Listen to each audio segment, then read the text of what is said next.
Hello guys, તો સવાર પડી ગયું છે ને હવે આપણે આવી ગયા છીએ વાડીએ અને વાડીએ ટ્રેક્ટર ચાલે છે. તો ચાલો પછી અમે આ વાળા છોડીને જાવીશું ટ્રેક્ટર પાસે. અને આ છે મારા કાકાની ડુંગળી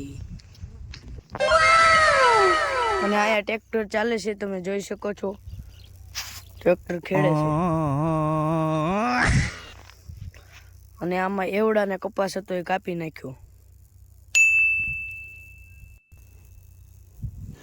रुको जरा सबर करो. અને પછી હું ટ્રેક્ટર રાખવા માંડ્યો.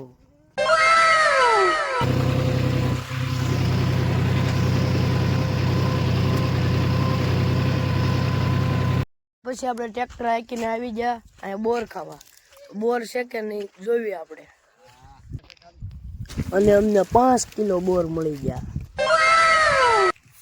તો ગાઈસ, હવે મેં બોર ખાઈ લીધા છે અને આજના બ્લોગમાં એટલું જ. તમને અમારો બ્લોગ સારો લાગ્યો હોય તો લાઈક, શેર અને સબસ્ક્રાઈબ કરી દેજો. Bye bye.